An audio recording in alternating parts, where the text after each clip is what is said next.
그날 아무도 이름을 말하지 않았습니다. 작전은 존재하지 않았고 기록도 남지 않았죠.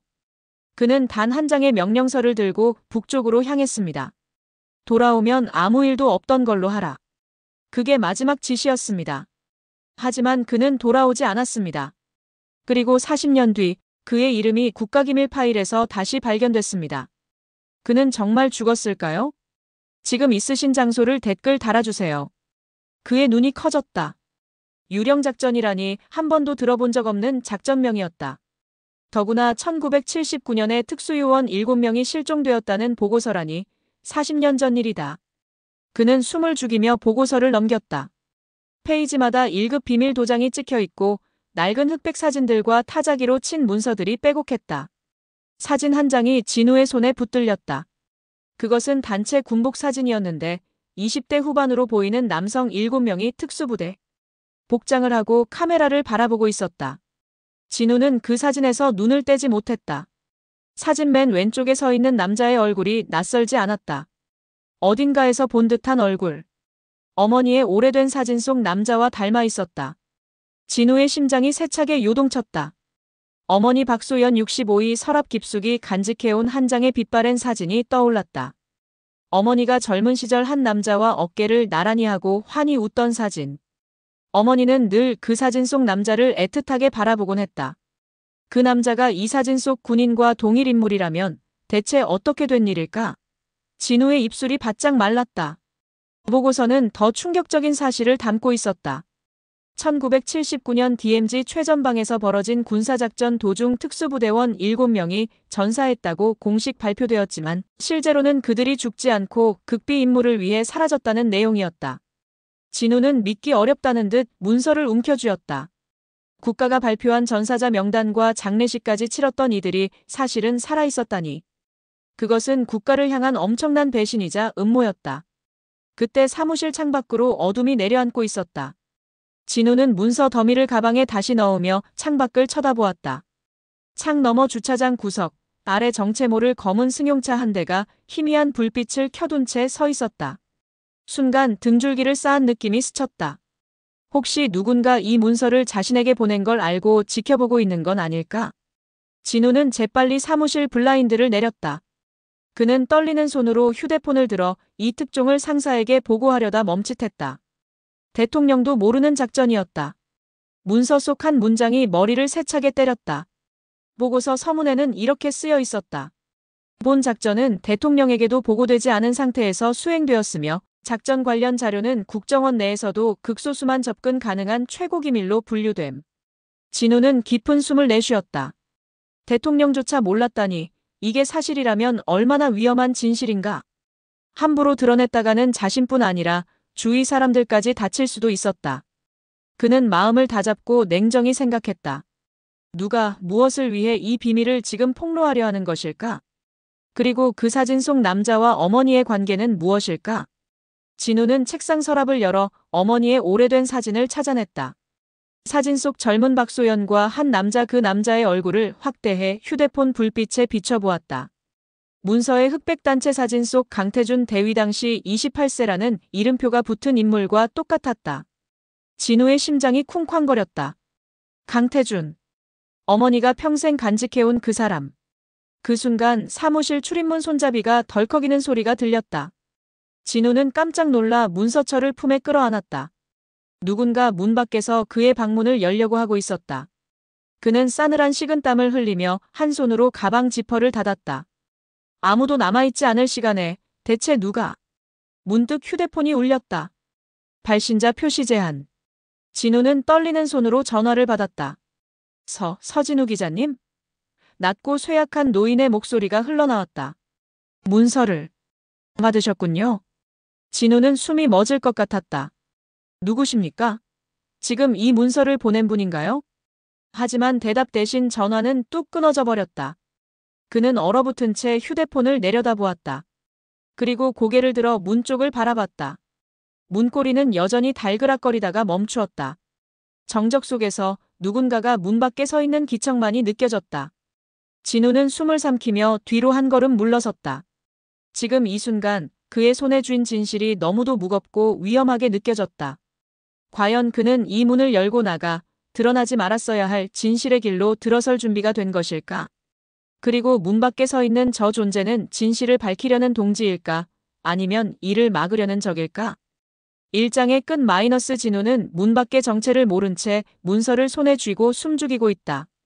한편 어둠 속 누군가의 시선이 그를 지켜보고 있는데 얼마 후 진우는 잔뜩 긴장한 채 사무실을 나섰다. 복도에는 아무도 없었고 아까 느꼈던 인기척도 사라져 있었다. 그는 재빨리 건물을 빠져나와 문서를 가방 깊숙이 넣은 채 집으로 향했다. 온몸에 힘이 들어가 경직된 걸음이었다. 아파트 현관에 들어서서도 주위를 두리번거리며 혹시 따라오는 사람이 없는지 살폈다. 다행히 인기척은 느껴지지 않았다. 집에 들어오자마자 진우는 현관문을 걸어 잠그고 커튼을 쳤다. 오늘 갑작스럽게 손에 넣은 이 유령작전 기밀 파일은 너무나도 충격적이었다. 그는 소파에 앉아 파일을 다시 펼쳐보았다.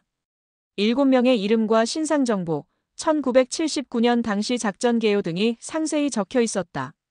진우는 우선 그 사진 속 강태준이라는 인물에 관한 부분을 찾았다. 강태준 -1951년생, 육군 특전사 소속 대위.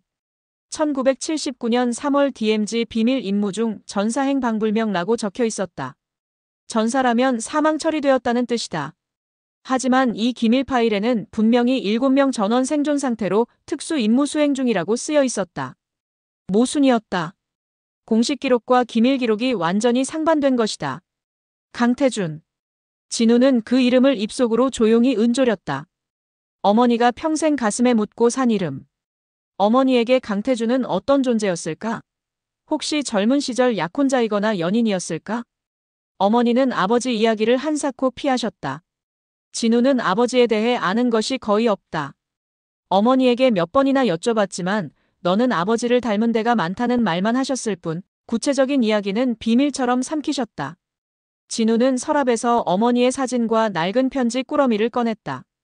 사진 속 젊은 박소연의 눈부신 미소와 곁에 강태준. 그리고 편지 겉봉투에는 발신인 강태준의 이름이 적혀 있었다. 손때 묻은 편지들에서 오래된 잉크 냄새가 났다. 진우는 조심스레 편지 한 통을 펼쳐 읽었다. 소연 씨, 이 편지가 당신에게 닿을 때쯤 나는 먼 곳에 가 있을지도 모르겠네요. 부디 나를 오래 기다리지 말고 부디 행복하길. 당신과 우리 아이에게 말하지 못한 채 떠나서 미안합니다. 편지를 읽던 진우의 눈이 커졌다. 우리 아이라는 구절이 있었다. 아이? 진우의 손이 떨렸다. 편지에 날짜가 적혀 있지 않았지만 내용으로 보아 작전에 투입되기 전 강태준이 남긴 마지막 편지 같았다. 우리 아이라면 혹시 자신을 가리키는 것인가? 하지만 1979년 당시 어머니는 25세, 자신은 1984년생으로 5년의 시차가 있다. 이 편지 속 아이는 누구인지 진우는 혼란에 빠졌다. 어머니에게 자신 외에 또 다른 아이가 있었던 걸까? 아니면 뱃속에 아기를 두고 한 말이었을까? 그는 곧바로 어머니에게 전화를 걸었다. 어머니, 저 진우예요. 지금 댁에 계시죠? 잠깐 들러도 될까요? 평소라면 늦은 시각에 죄송할 일이지만 진우의 목소리는 긴박했다. 소연은 아들의 다급한 목소리에 놀랐지만 알겠다고 했다. 진우는 가방을 챙겨 택시를 타고 어머니가 계신 단정한 작은 주택으로 향했다. 밤 공기가 싸늘했다. 내내 그의 머릿속에는 의문이 떠나지 않았다. 어머니는 강태준에 대해 얼마나 알고 계실까? 그리고 강태준과 자신의 관계는 대체 무엇일까? 집에 도착하니 소연이 마당불을 켜놓고 아들을 기다리고 있었다. 오랜 세월의 그리움이 서린 듯한 어머니의 얼굴이 문득 애잔하게 느껴졌다. 진우는 조심스럽게 거실로 들어섰다. 소연은 따뜻한 차를 내오며 아들의 안색부터 살폈다. 무슨 일이니, 진우야? 많이 늦었네. 진우는 목이 잔뜩 잠긴 소리로 물었다. 어머니, 제가 예전에 엄마 서랍에서 봤던 그 사진 있잖아요. 엄마랑 어떤 남자분 같이 찍힌 사진. 소연의 손이 잠시 떨렸다. 그녀는 애써 태연한 척하며 미소를 지었다. 그래, 있지. 왜 그러니? 진우는 가방에서 그 국정원 문서에 있던 단체 사진 복사본을 꺼냈다. 혹시 이 사진에 나오는 분과 같은 분인가 해서요. 그는 사진 속 강태준을 손가락으로 가리켰다. 소연은 그 사진을 보는 순간 얼굴이 하얗게 질렸다. 이건. 그녀는 놀라며 입을 가렸다. 사진 속 강태준의 젊은 얼굴이 선명했다. 40년 전 그날 이후로 한순간도 잊은 적 없는 얼굴. 엄마. 강태준 씨를 아시는 거죠? 그 사람. 어머니한테 누구예요? 진우가 조심스레 물었다.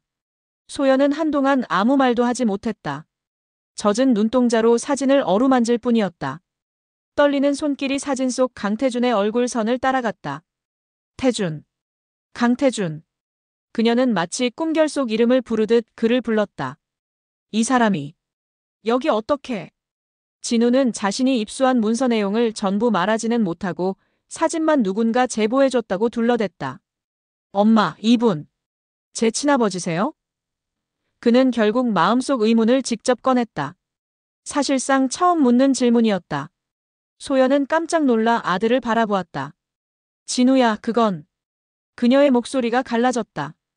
지금껏 숨죽이며 삼켜왔던 진실이 목구멍까지 차올랐다. 그러나 입술은 쉽게 떨어지지 않았다. 제발 말씀해주세요, 어머니. 알아야겠어요. 진우의 눈빛은 절박했다.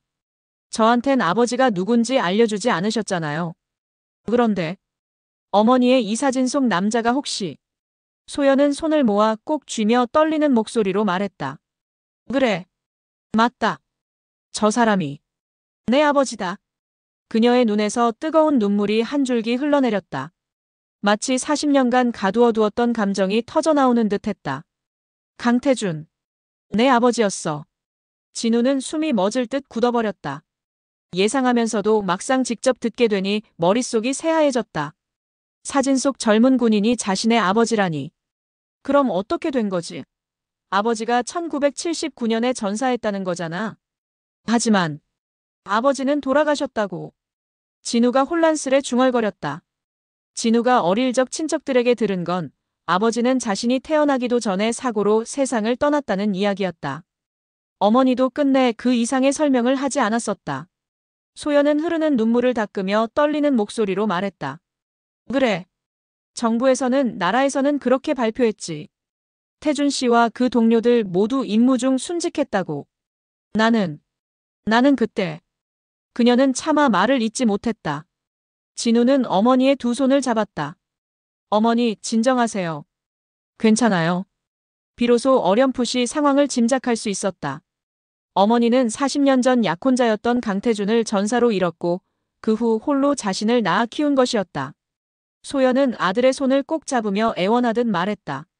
진우야, 제발 이 일은 파헤치지 말아다오. 부탁이야. 그녀의 눈에는 두려움이 어린 슬픔이 담겨 있었다. 넌 모르는 일들이야. 이건 국가 문제이고 내가 감당하기엔 위험해. 진우는 놀랐다. 어머니, 무슨 말씀인지 알지만 저는 기자예요. 진실을 알았으면 그냥 넘어갈 수 없어요. 하지만 소연은 고개를 저었다. 진실이라고 다 좋은 게 아니란다. 어떤 진실은 드러나는 순간 많은 사람을 불행하게 만들 수도 있어. 그녀의 목소리는 낮았지만 단호했다.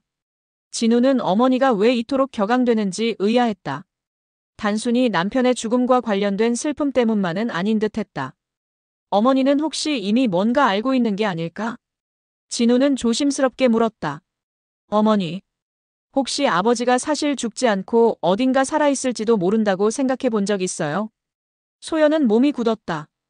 바로 대답하지 못하고 시선을 떨구었다. 그녀의 침묵이 오히려 많은 걸 말해주는 듯했다. 오래전부터 품어온 희미한 의심과 희망을 들킨 기분이었을까. 그녀는 입술을 깨물었다. 어떻게 그런 생각을. 그냥 난 그저 기적이라도 일어나 살아있다면 얼마나 좋을까 상상은 해봤지. 그 말에 진우는 확신했다. 어머니의 직감은 이미 알고 있었다. 강태준이 죽지 않았을 수도 있다는 것을. 하지만 어머니는 그 생각을 인정하지도 입 밖으로 내지도 못한 채 반평생을 보낸 것이다.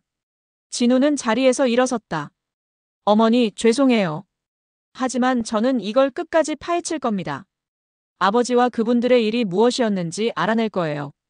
소연은 겁에 질린 듯 아들의 팔을 붙잡았다. 안 된다. 진우야, 이건 내가 생각하는 그런 단순한 문제가 아니야. 넌 아직 몰라. 국정원, 군. 이 나라의 비밀이란 건. 그녀는 말을 흐렸다. 더 말하면 안 될 것 같았지만 아들을 붙잡고 싶은 마음에 울먹였다. 내가 널 어떻게 키웠는데? 내 아버지를 잃은 것만으로도 가슴 찢겼는데 이제 너마저 위험해질까봐 난. 진우는 흔들렸지만 마음을 굳게 먹었다. 엄마, 이해해요. 하지만 누군가는 진실을 바로 잡아야 해요. 아버지와 그 동료들이 정말 죽지 않았다면 그들의 삶은 대체 어떻게 됐는지, 왜 우리에게 거짓을 알려온 건지 밝혀야죠. 그게 기자인 제 사명이고 아버지를 위한 길이라고 생각해요. 소연은 끝내 흐느끼며 진우를 놓아주었다.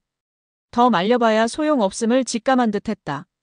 진우는 그런 어머니를 꼭 안아드렸다. 걱정 마세요. 저도 조심할 테니까.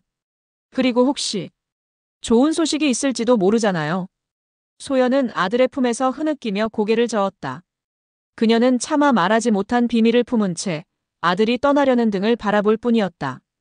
현관문을 나서는 진우의 마음 한켠에는 어머니에게 차마 다 말하지 못한 비밀 문서의 내용들이 무겁게 자리 잡았다.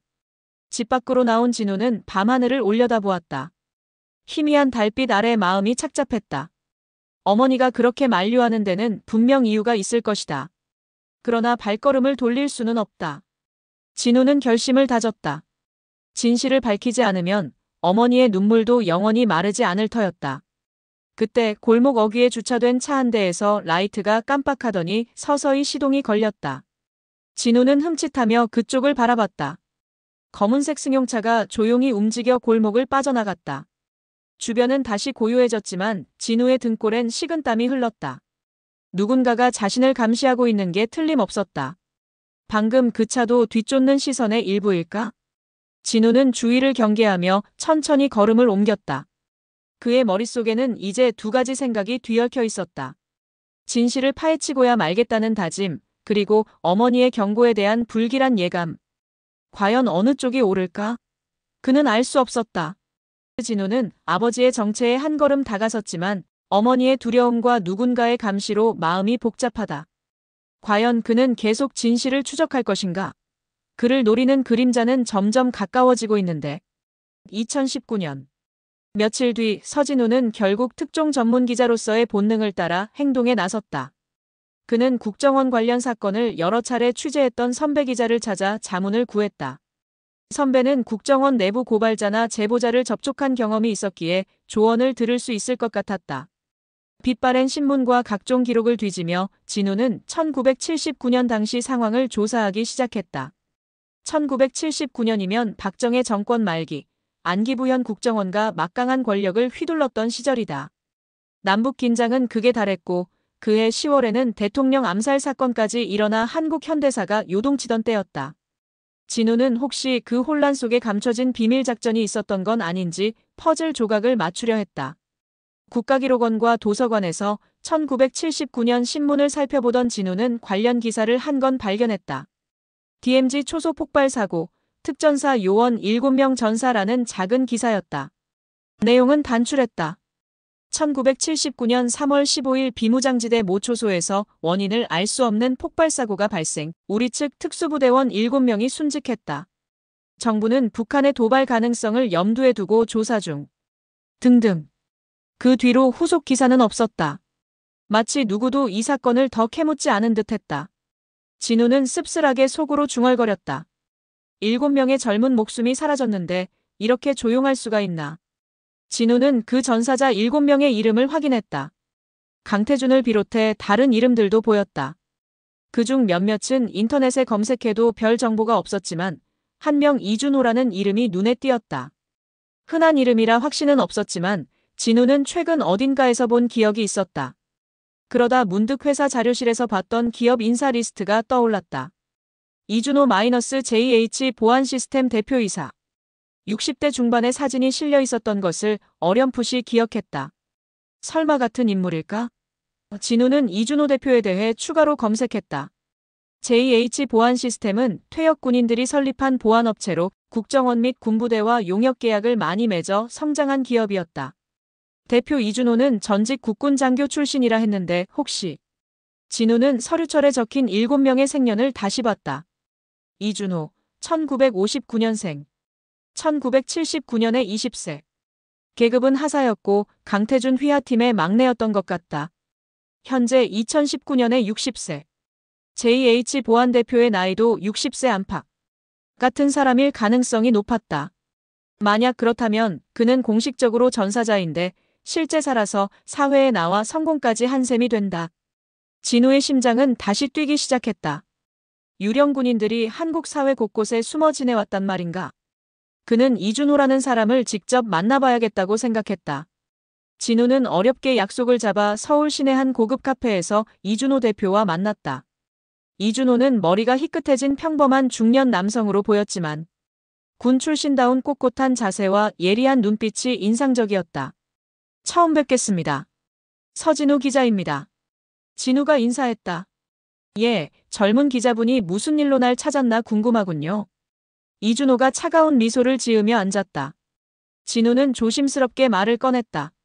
다름이 아니라 1979년에 DMZ에서 순직한 특전사 요원들에 관해 취재 중입니다. 혹시 이준호 대표님과 동명이인이 한 분 계시더군요.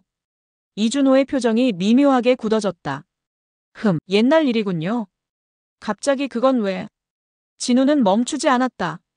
국가유공자 명단에 강태준 대위 이하 7명이 1979년 순직자로 올라있던데 혹시 알고 계신 이름들입니까? 이준호는 찻잔을 들던 손을 잠시 멈추고 진우를 노려보았다. 기자 양반, 그거 민감한 사안인 거 모릅니까? 40년 전 일 파헤쳐서 뭐 하려고. 그의 목소리에 경계심이 묻어났다. 진우는 상대의 눈을 피하지 않고 정면으로 응시하며 말했다. 그중 한 분이 제 아버지입니다. 이 말을 듣는 순간 이준호의 눈이 흔들렸다. 진우는 재빨리 사진 한 장을 내밀었다. 국정원 문서에서 복사한 7명이 함께 찍힌 사진이었다. 여기 이분이 강태준 대위, 제 어머니의 약혼자셨고 제 친부이십니다. 대표님은 혹시 이 사진에? 이준호는 사진을 보자 얼굴이 싸늘하게 굳었다. 그리고는 주변을 빠르게 두리번보더니 작은 목소리로 말했다. 이런 짓 하지 말아요, 젊은 기자 양반. 목숨 아깝지 않소? 진우는 흠칫했다. 아니, 사실을 알고 싶을 뿐입니다. 이준호. 아니, 이준호 하사님. 맞으시죠? 당신은 그때 죽지 않았고 살아남아 지금 이 자리까지 오신 거 아닌가요? 이준호는 입을 굳게 다물었다. 그의 침묵이 곧 답이었다. 진우는 조용히 말을 이었다. 40년간 이 진실을 숨기고 사셨군요. 대체 왜 그런 겁니까? 당시 도대체 무슨 일이 있었던 거죠? 이준호는 진우를 노려보다가 자리에서 벌떡 일어섰다. 2번 말하지 않겠소. 이 일에서 손 떼요. 안 그러면 당신도 당신 가족도 다칠 수 있어. 그는 경고하듯 낮게 읊조렸다. 진우도 자리에서 일어서며 외쳤다. 이미 어머니는 다치셨어요. 며칠 전 교통사고를 당하셨어요. 정말 단순한 사고인지도 의심스럽다고요. 이준호의 표정이 순간 당황으로 바뀌었다. 뭐라고? 박소연 여사가 다쳤다고? 우리 어머니를 어떻게 아시죠? 진우는 눈을 가늘게 떴다. 이준호는 자신의 실언을 깨닫고 입술을 깨물었다. 진우는 더 확신이 생겼다. 이준호는 분명 이 일의 키를 쥐고 있는 사람이다. 이준호 씨. 아니, 전 하사님. 저는 진실을 밝힐 겁니다. 그리고 제 어머니를 울게 만든 이 거짓을 용서할 수 없어요. 도와주시든지 아니면 최소한 방해는 하지 말아주세요. 진우는 간절함과 분노를 모두 담아 호소했다. 이준호는 복잡한 표정으로 진우를 바라보다가 조용히 한숨을 내쉬었다. 허참. 어떻게 이런 일이. 그는 잠시 고개를 저으며 깊은 생각에 잠겼다. 그러더니 결심한 듯 지갑에서 명함 한 장을 꺼내 진우에게 건넸다. 여기 내 연락처요. 생각보다 당신 끈질기고 용감하군. 오늘은 이만 가보겠소. 하지만 경고했듯 조심하게나. 세상에는 기자 양반이 상상 못할 어둠이 있어. 진우는 명함을 받으며 물었다.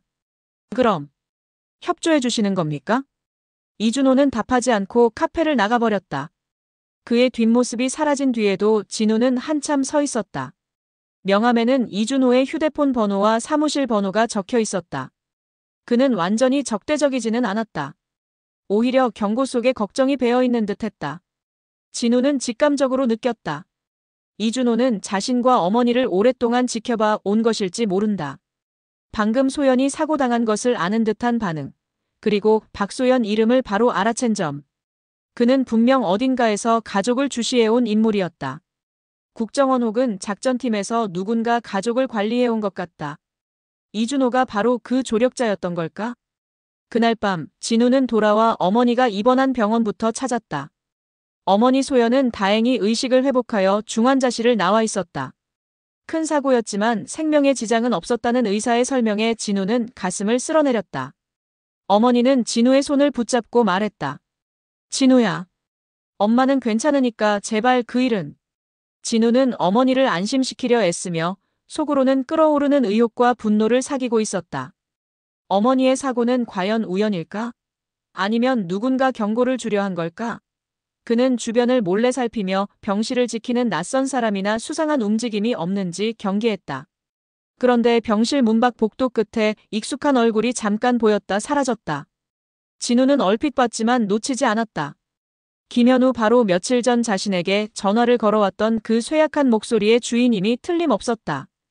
김현우 68는 국정원 퇴직 간부로 익명으로 자신에게 자료를 보낸 장본인일 것이다.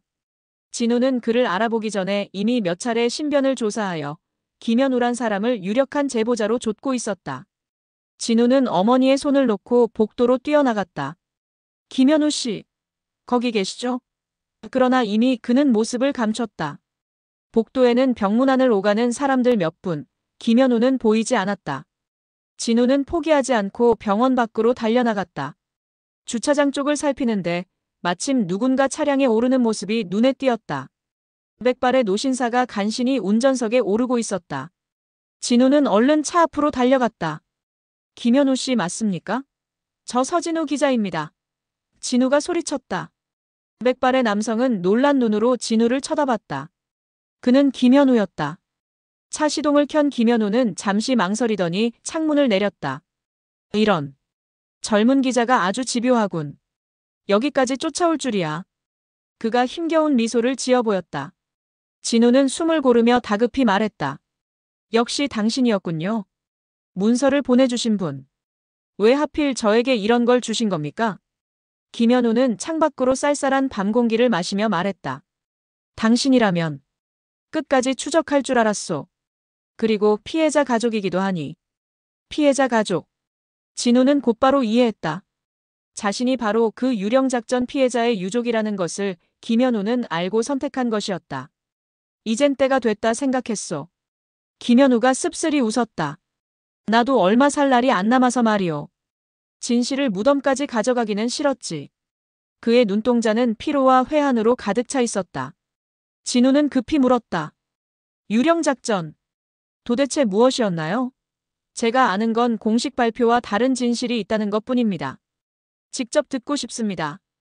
김현우는 주위를 살폈다. 여긴 눈이 많소. 차에 타요. 진우는 조수석에 얼른 올라탔다. 김현우는 차를 천천히 움직였다. 주차장을 빠져나와 한적한 골목에 차를 세우더니 조용히 입을 열었다. 유령작전. 그건 안기부 내 극비 프로젝트였소. 1979년 당시 우리는 북한 내부에 우리 측 인원을 심어 최고 위급 정보를 빼내고 필요시 암살이나 파괴 공작까지 할 특수요원을 꾸리는 중이었지. 이름하여 유령부대. 죽은 자로 위장하여 존재를 지우고 그림자처럼 북한 땅에서 움직일 요원들 말이오. 진우는 목이 바싹 말랐다. 역시 7명의 특수부대원이 그 유령이 된 거군요. 김현우가 고개를 끄덕였다. 맞소. 강태준 대위를 팀 리더로 각 분야 최고 정예들이 선발됐지. 공작금과 자원은 미국 CIA와도 일부 공조해서 지원받았지만 이 작전의 존재 자체는 대통령도 모르는 절대 비밀이었소. 어떻게 대통령도 모르게 그런 작전을 할 수 있죠? 진우가 놀라 묻자 김현우는 날카롭게 웃었다. 국가란 게 때로 얼마나 잔인한지. 대통령에게조차 보고하면 절대 승인될 리 없던 위험한 일이었소. 김현우의 눈빛이 어둡게 가라앉았다. 그래서 몇몇 상부 인사들만 결탁해 비밀리에 추진했지. 최고 지도자가 알면 인도주의나 정치적 이유로 거부할 수도 있었으니까. 진우는 숨을 삼켰다. 그래서 그 7명을 죽었다고 위장한 건가요? DMZ 사고로? 그래. 폭발사고는 조작된 거였지. 시신도 발견되지 않았다고 한 건 실제로는 시신이 없었기 때문이요. 폭파와 동시에 요원들은 바로 지하 땅굴로 이동해 북으로 침투했으니까. 진우의 눈이 휘둥그레졌다. 처음부터 북한으로 잠입시키는 게 목적이었군요. 김현우는 무겁게 고개를 끄덕였다. 그렇소. 그들을 유령으로 만들기 위해 국가가 꾸민 연극이었지. 군 장성들, 안기부 내 특수팀만 알고 다른 모든 이들은 속았던 거요. 나도 당시 안기부 내칠과 팀 소속으로 이 프로젝트를 직접 기획하고 감독했지. 김현우의 목소리에는 씁쓸함과 자책이 서려 있었다. 젊은이들의 인생을 송두리째 빼앗은 셈이었으니까. 진우는 소름이 돋았다. 눈앞에 김현우가 바로 유령작전의 지휘자였던 것이다. 그렇게까지 해야 했던 이유는 뭔가요? 북한에 그런 요원을 심어서 뭘 얻으려고? 김현우가 답했다. 1970년대 후반, 북한은 김일성 시대에서 후계 구도 등으로 불확실성이 커지고 있었소. 남북 간 전면전 우려도 컸고. 우리는 북한 권부 깊숙한 곳에 눈과 귀, 그리고 필요시 칼을 심어두려 한 거요. 7명의 유령 요원은 7개의 눈이자 손이 되어 북을 흔들 비장의 카드였던 거지. 진우는 숨을 골랐다.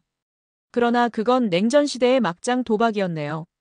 그렇게 한들 남북 평화에 도움이 됐을지. 김현우는 쓴웃음을 지었다. 당시 우리는 그게 애국이라고 믿었소. 적을 무너뜨릴 수만 있다면 수단을 가리지 않았지. 진우의 머리는 복잡했다.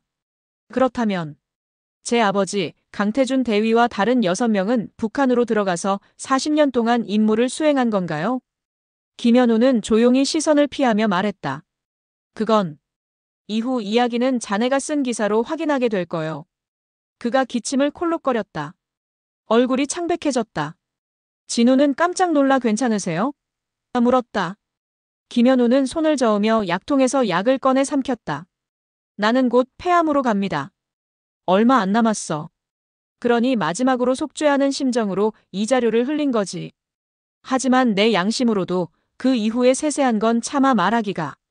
그는 괴로운 듯 눈을 감았다. 미안하오. 너무 늦게 알려줘서. 진우는 급히 물었다. 한 가지만 더요. 아버지. 강태준 대위님은 아직 살아계신가요? 김현우는 대답 대신 진우의 손에 작은 종이 쪽지를 쥐어주었다. 여기. 자네 아버지가 쓴 마지막 보고서 일부요. 거기서 스스로 확인하게. 진우는 숨죽이며 쪽지를 받았다. 희미해진 잉크 글씨가 보였다. 분명 강태준의 친필로 쓰인 문서 조각 같았다. 임무 40년 차. 현재 북측 고위직 신분 유지 중이나 최근 난파 공작원들의 움직임 심상치 않음.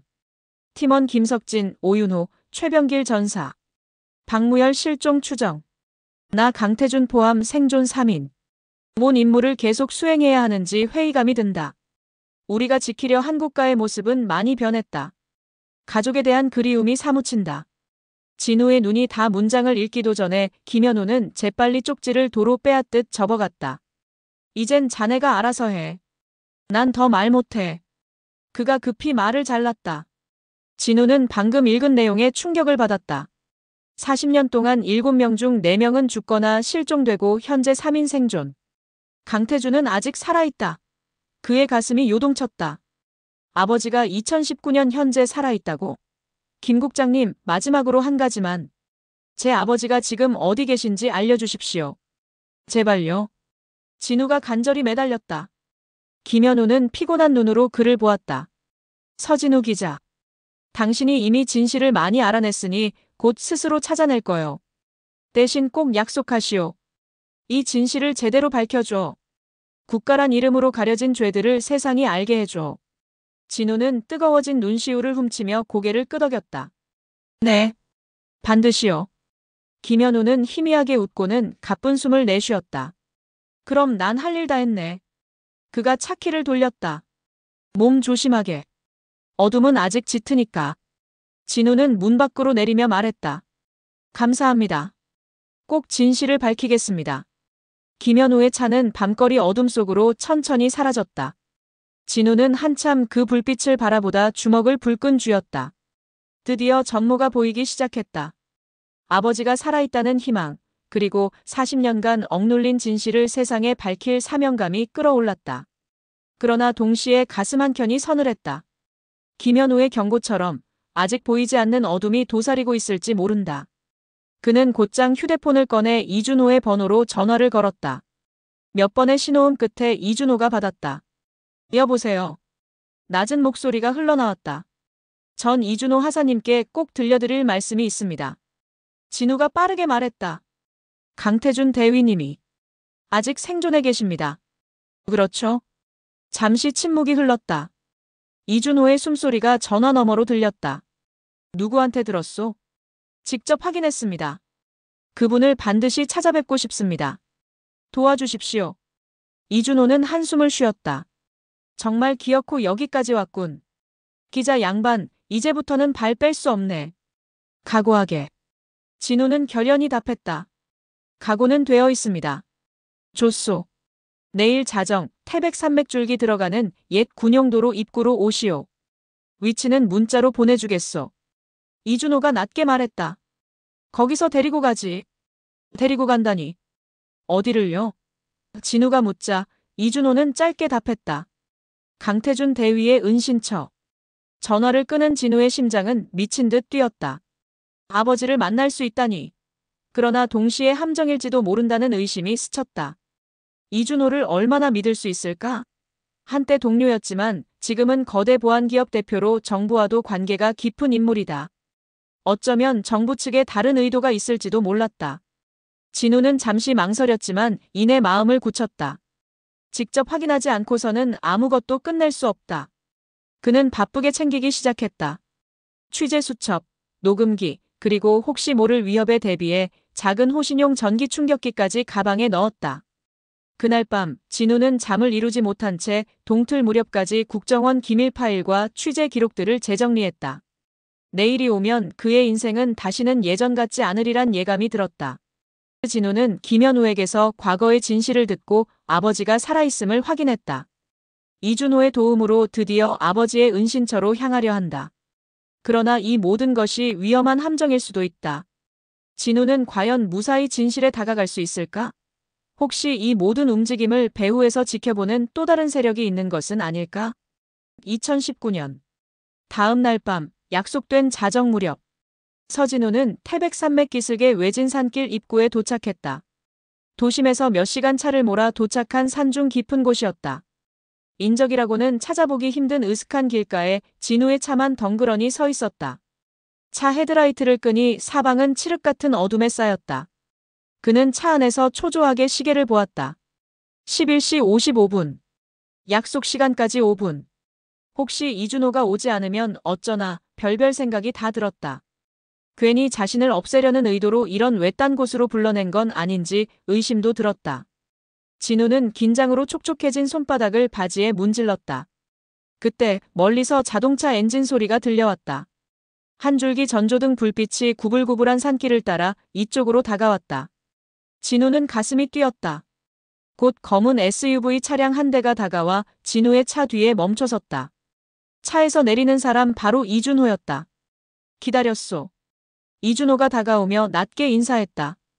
그의 표정은 여전히 경계심에 굳어 있었지만 어딘가 단호함이 엿보였다. 차는 여기에 두고 내 차로 이동합시다. 진우는 서류 가방을 움켜쥐고 이준호의 차에 탔다. 이준호는 아무 말 없이 산길을 따라 차를 몰기 시작했다. 산중 깊숙이 들어갈수록 길은 험해졌고 나무들은 울창해졌다. 차 안에는 긴장된 정적이 흘렀다. 한 가지 묻겠습니다. 진우가 침묵을 깨고 말했다. 왜 지금 와서 날 돕기로 한 거죠? 어제까진 경고하시지 않았습니까?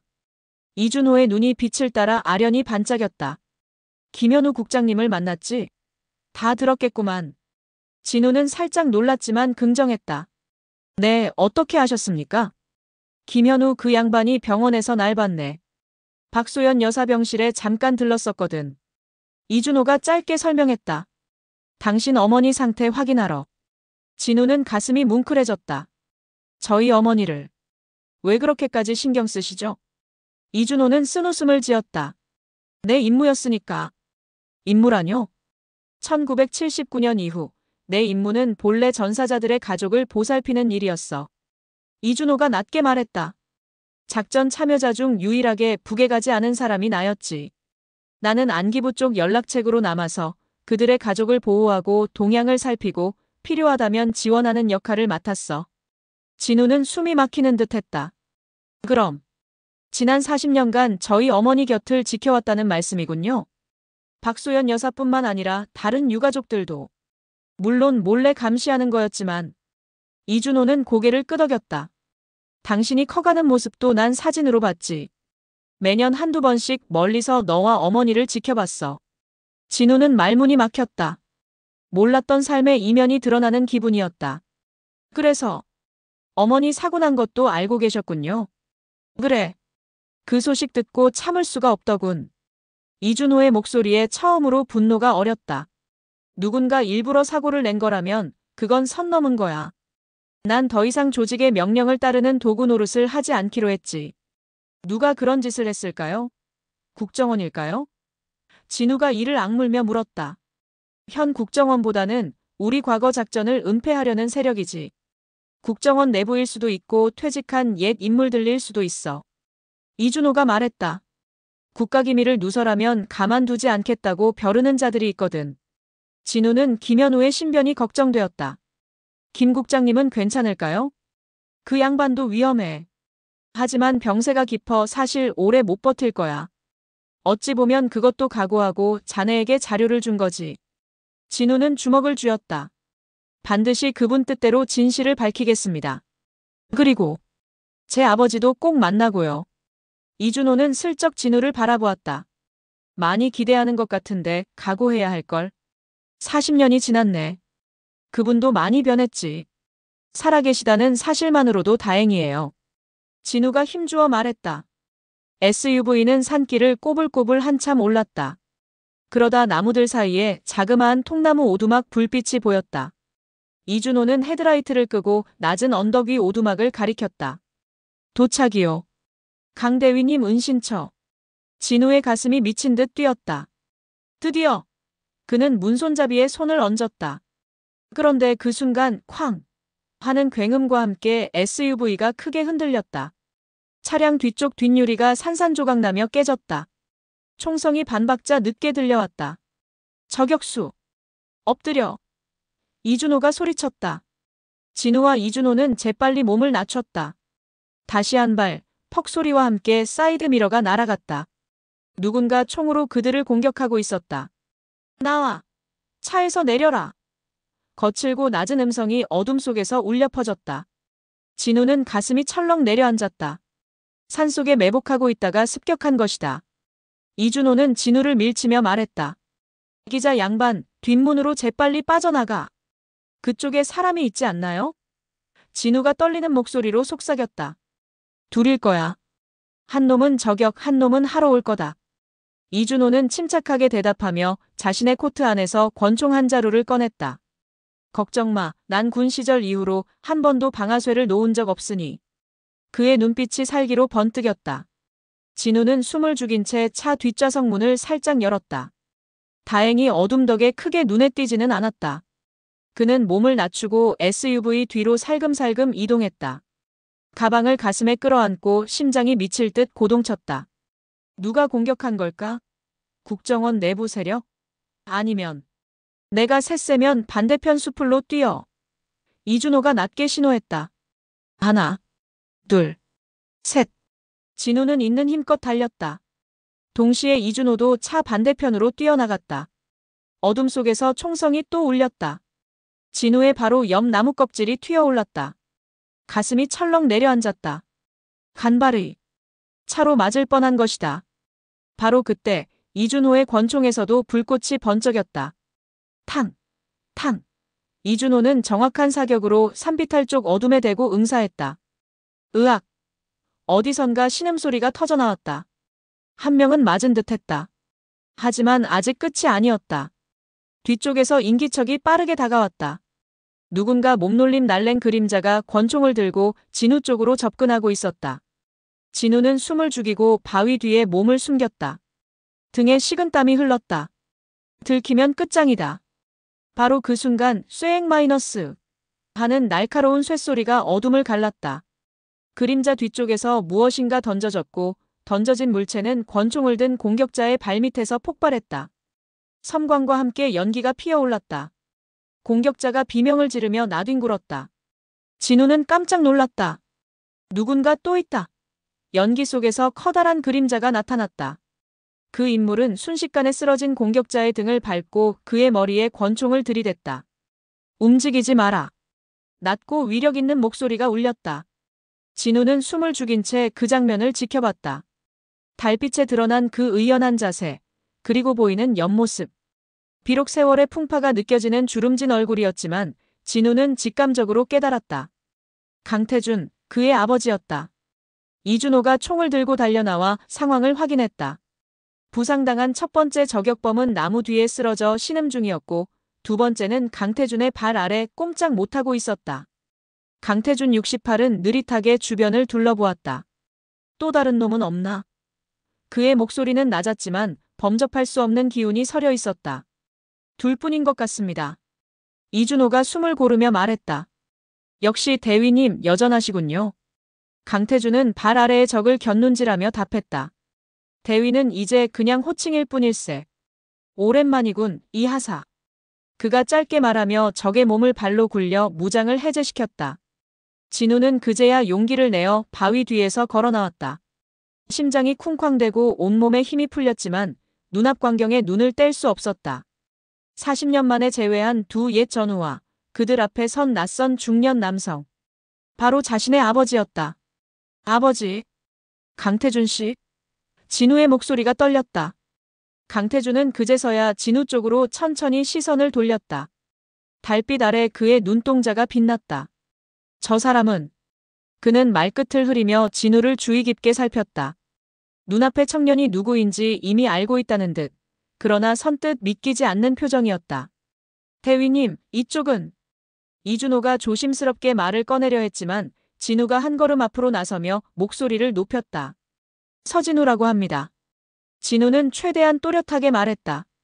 기자이고. 그리고 박소연의 아들입니다. 강태준의 눈동자가 커졌다. 마치 세상이 멈춘 듯 그의 표정에 강렬한 격정이 스쳐 지나갔다. 막소연. 소연의. 그는 잠시 말을 잇지 못했다. 손에 들고 있던 권총을 힘없이 내려뜨렸다. 설마 내가. 진우는 속이 북받쳐 목소리가 갈라졌다. 네.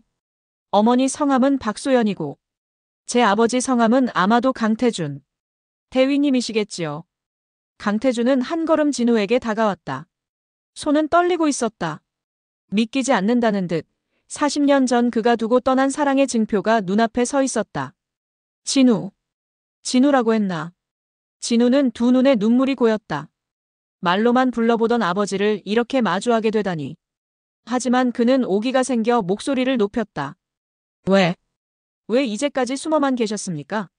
어머니가 평생을. 울분과 슬픔이 한꺼번에 터져나왔다. 평생을 아버지를 그리워하며 사셨어요. 아버지가 죽은 줄 알고 매일 군번줄을 끌어안고 우셨어요. 강태준의 얼굴이 일그러졌다. 수십 년간 누른 감정이 폭발하려는 듯했다. 미안하다.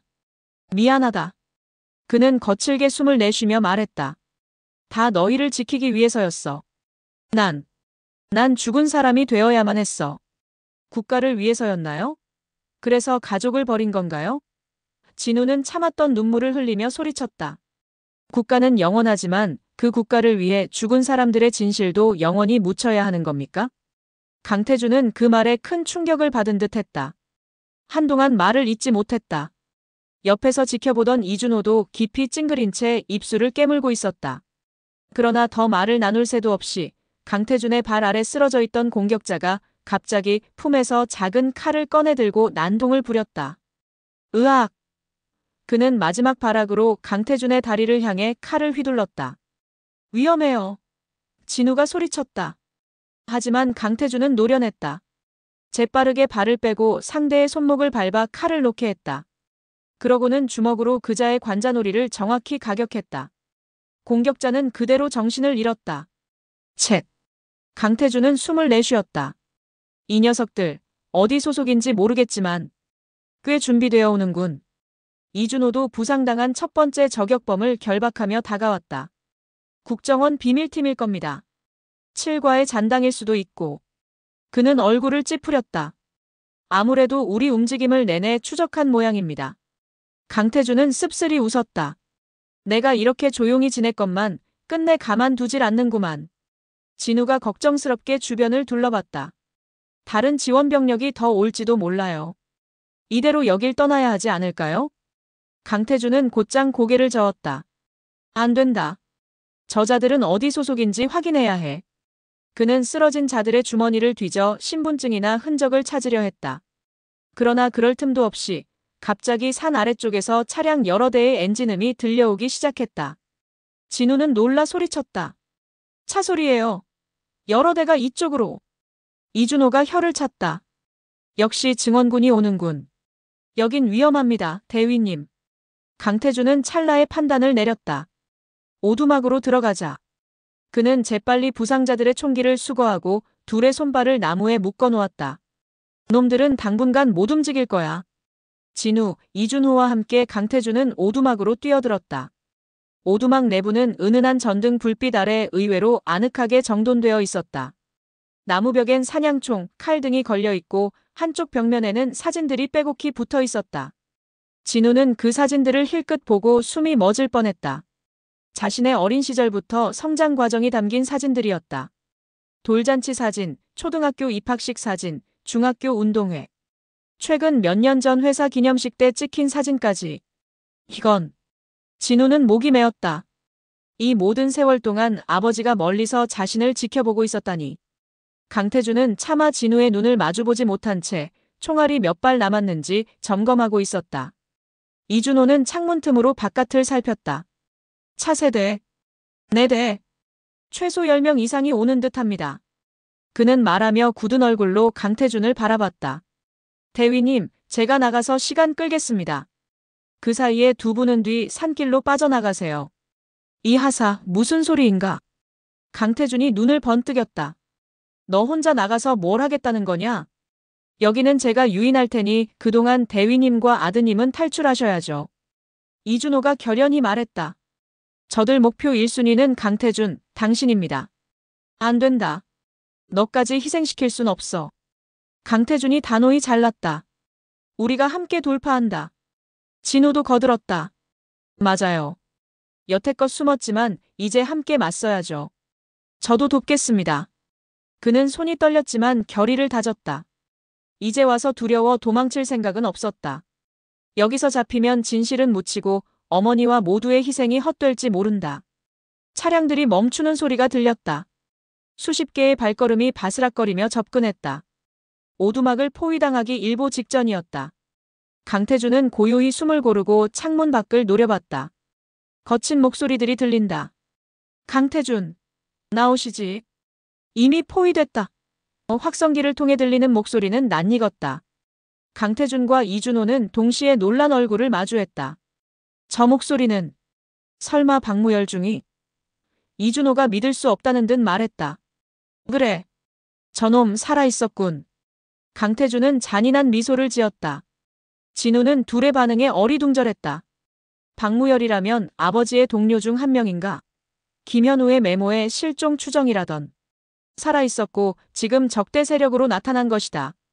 강태준. 끝까지 도망칠 셈인가? 밖에서 박무열로 추정되는 인물이 소리쳤다. 넌 죽은 목숨이야. 세상에 나와선 안 될 유령이 주제넘게 기어나왔어. 강태준은 분노에 치떨렸다. 내놈 목소리를 다시 듣게 될 줄이야. 배신자. 그는 나직이 중얼거렸다. 그러고는 진우와 이준호를 돌아보았다. 내가 놈들의 관심을 끌겠다. 너희는 틈을 봐서 뒤로 빠져. 아버지. 진우가 소리쳤다. 혼자서 뭐 하시려고요? 강태준은 아들의 얼굴을 처음 제대로 마주봤다. 눈앞의 청년의 눈에는 두려움과 동시에 아버지를 잃을까 하는 절절함이 담겨 있었다. 강태준은 왈칵 눈시울이 뜨거워지는 것을 느꼈다. 이 순간을 얼마나 꿈꾸었던가. 그러나 바로 마음을 다잡았다. 지금 이 순간이야말로 아버지로서 해야 할 일이 있었다. 진우야. 강태준은 처음으로 그의 이름을 불렀다. 거친 목소리였지만 그 안에는 참아온 부정이 서려 있었다. 내가 자랑스러운 기자로 자란 걸 안다. 그리고 여기까지 찾아온 용기도 대견하다. 이제 넌 내 어머니에게 돌아가야 한다. 진우는 눈물을 머금고 고개를 저었다.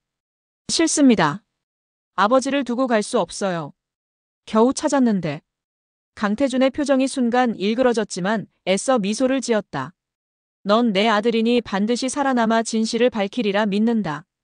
국가는 영원하지만 그 국가를 위해 희생된 사람들의 진실도 영원히 묻혀선 안 되겠지. 그는 떨리는 목소리로 말했다. 내 질문에 이제 답해야겠구나. 그렇다. 우린 너무 오래 숨었다. 진실이 묻힌 채로. 밖에서는 마지막 경고다. 나오지 않으면 사살하겠다. 라는 외침과 함께 레이저 조준선이 창문 틈으로 분주히 지나갔다. 강태준은 이준호에게 빠르게 지시했다. 뒷창문 깨고 나가라. 진우 데리고 탈출해. 하지만 대위님 마이너스. 명령이다. 이하사. 넌 소연과 진우를 지키는 내 마지막 전우야. 강태준이 군인다운 위엄으로 호통쳤다. 이준호는 울컥하는 눈물을 삼키며 고개를 끄덕였다. 강태준은 마지막으로 진우의 어깨를 꽉 잡았다. 미안하다. 그리고 사랑한다, 아들아. 그의 눈에도 눈물이 맺혔다. 40년 묵힌 부정이 저 한마디에 모두 담겨 있었다. 진우는 목이 메어 아무 말도 못하고 고개를 저었다. 아버지. 안 돼요. 그러나 강태준은 이미 결심한 얼굴이었다. 그는 주머니에서 낡은 은반지 하나를 꺼내 진우 손에 쥐어주었다. 이건 내 어머니에게 전해줘. 40년 전 내가 약속의 증표로 준 반지다.